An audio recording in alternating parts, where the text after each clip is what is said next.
Ang napakalupet na performance nitong si Mahoraga kontra kay Dabura na kahit pagtatadta din siya ng light attacks nitong si Dabura, kahit nawawasak ang napakaraming parte ng kanyang katawan, hindi pa rin siya nag-let up. Pinapakita niya talaga dito kung ano ang potensyal ng ability to adapt, the ultimate counter move. At dito din marirealize unti-unti ni Dabura na talagang mahihirapan siya kontra sa Divine General. Makikita din natin dito guys kung paano magseseryoso itong si Maru, kung paano niya paiikutin ang buong mundo. Dahil kailangan niya yung gawin, dahil napakalakas din pala ni Tsurugi. Dahil once na magseryoso na siya, once na gamitin niya ang kanyang heavenly restriction, napakamamaw din niya. Ang lahat ng yan at marami pang iba tatalakayin natin dito sa ating full chapter review ng Jujutsu Kaisen Modulo Chapter 16. Kaya siguraduhin nyo nang nakalike, nakasubscribe at na-ring nyo ng bell button para automatic ma-notify kayo pagka-release natin ng susunod na video. Pero wag na nating patagalin pa. Let's go! Ang title ng chapter na ito ay Light of Murderous Intent.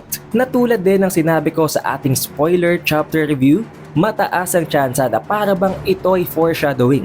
Isang hint ng kung paano nag-work ang light curse technique ni Dabura at ang isa pang curse technique mula sa mga diskunte. Sa pagsisimula ng chapter, nagkaroon ng konting explanation ng narrator. Isang bagay na aware naman tayong lahat. Ito daw ay ang curse technique na nagmula sa Zenin clan, ang Ten Shadows. Isang ability na niyo-utilize ang shadow para mag-create at mag-summon ng mga Shikigami.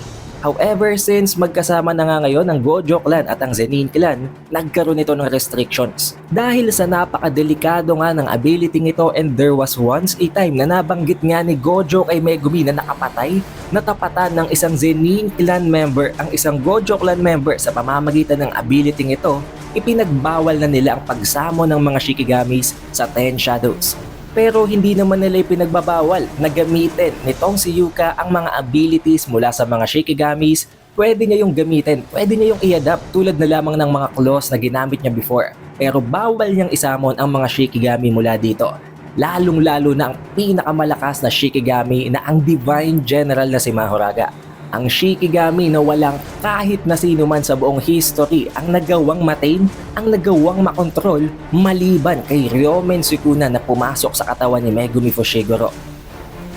Pero meron pa rin namang paraan kahit noon para magamit at ma-utilize si Divine General Mahoraga kahit hindi nila ito nakokontrol. At yun ay ang ipasok sa isang ritual ang kanilang target. Dahil para nga makontrol ang mga Shikigami sa loob ng Ten Shadows, kailangan nila itong matalo sa isang ritual.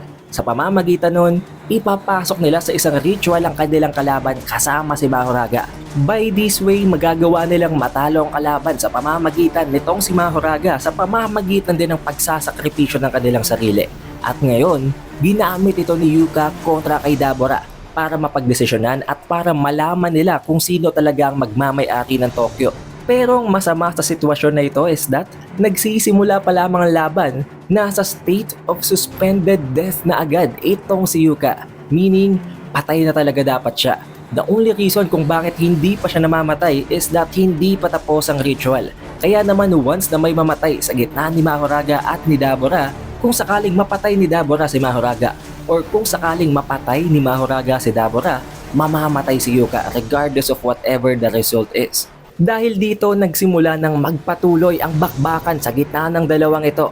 Even after pagtatadta din ng light beams ng parabang mga light rods nitong si Dabura si Mahoraga, umikot ang wheel nito guys. Alam naman natin ang ibig sabihin nun, nag-a-adapt na siya unti-unti sa curse technique nitong si Dabura. At sa pagkakataong ito, si Mahoraga naman ang nagsimulang bumanat. Pinagtatadtad niya ng combinations itong si Dabura na alam naman natin malakas din.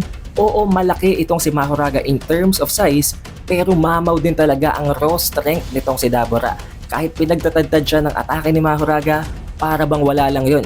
Bumawi na naman dito itong si Dabura at nag-launch na naman ng panibagong light beam.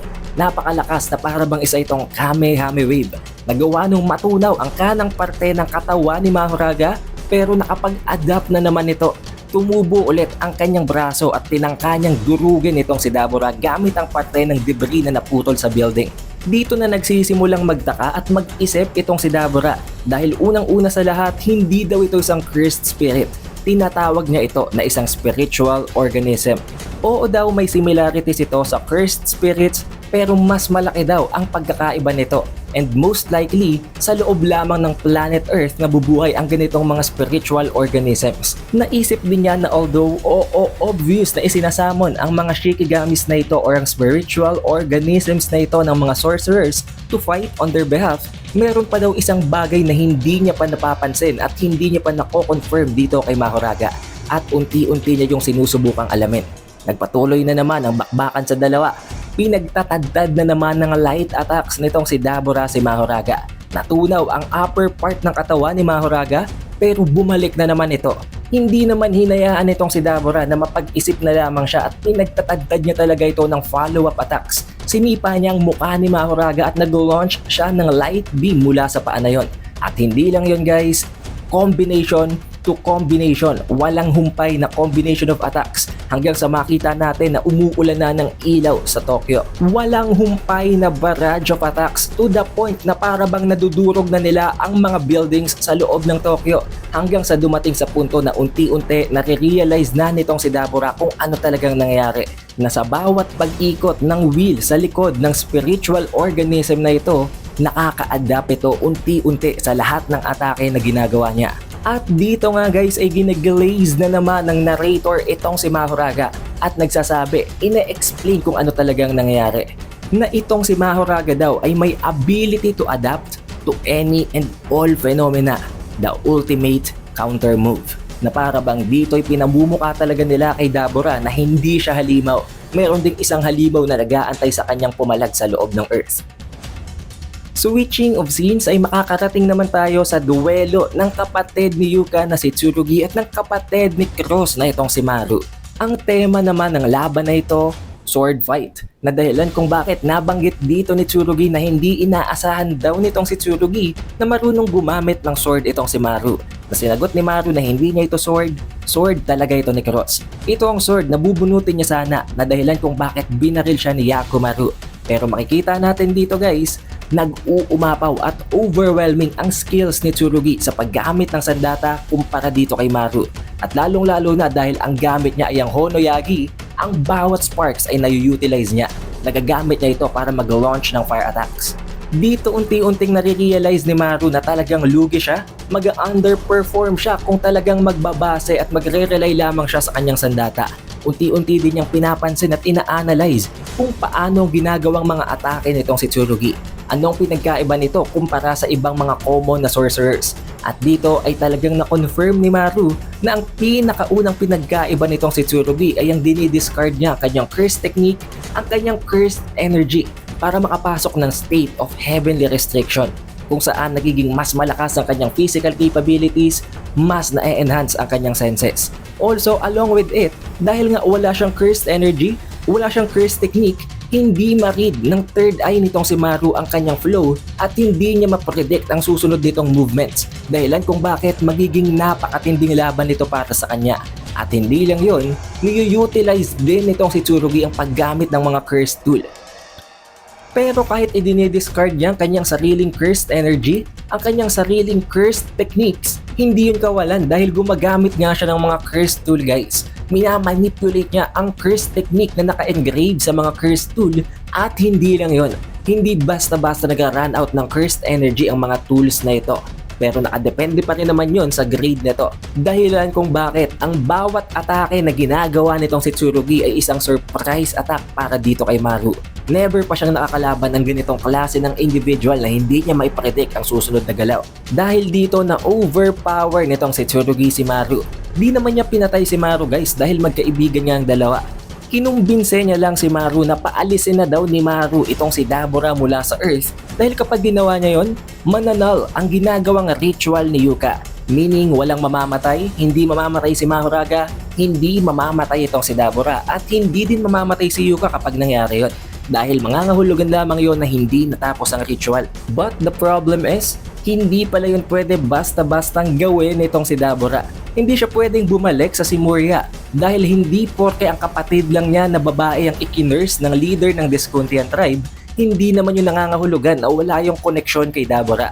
Meaning kapag umuwi si Dabura guys, there is a risk na baka mas lalo pang lumala ang curse ng Discontent tribe sa kapatid nitong si Dabura at hindi nila hayaan na mangyari yun. Maganda na nga daw sana at kinoconsider na nila ang paggamit ng Black Rope para makancel at para manullify ang curse na yon. However, at this point, hindi na nila yun mako-consider dahil napakagipit na nga ng sitwasyon ng magkabilang sides. Kaya meron na lamang huling request dito itong si Tsurugi. Kapag nanalo daw itong si Tsurugi sa duelo nilang ito, lumayas na daw itong sila Maru mula sa Earth. Pinrovoke pa nitong si Tsurugi si Maru habang sinasabi kong tunay na isang warrior daw talaga si Maru, dapat tanggapin niya ang request na yon, ang deal na yon sa gitna nilang dalawa bilang mga warriors. Habang ginagamit at ino-unleash na nitong si Tsurugi ang kanyang full potential, ginamit niya ng simple domain, Maculation. Nakita na natin ito before but it seems ngayon natin makikita ang tunay na power ng ability niya. Si Maru naman dito niya na nagsimulang maintindihan kung anong tumatakbo sa isip ni Dabura before ng kalabanan niya si Dora. Ang dahilan kung bakit hindi siya makapag-go all out. Naiintindihan niya na yun ngayon. Bilang isang kaibigan din ni Tsurugi at nitong si Yuka, hindi din niya gustong patayin ito. Kahit alam naman natin na nasa special grade talaga ang level ni Maru, nagagawa nga siyang ma-overwhelm nitong si Tsurugi. Yun ay dahil sa nag-hold back itong si Maru. However, bigla na lamang nagulat itong si Maru nang magsalita ang kanyang third eye. Para bang minamanipulate nito si Maru habang tinatanong si Maru na ganun daw ba talaga dapat mag-isip ang isang warrior. Walang kwenta daw itong si Maru. Dahil dito, para bang may nag-click na nerve sa utak nitong si Maru at biglang nagbagong kanyang perspective. Bigla siyang nagseryoso. Unti-unti habang nakahiga, habang nasa loob ng simple domain Maculation nitong si Tsurugi, binantaan niya ito. At sinabi na from here on, magseseryoso na siya. Lalaban na siya para pumatay. Na para bang wina-warningan niya na dito si Tsurugi.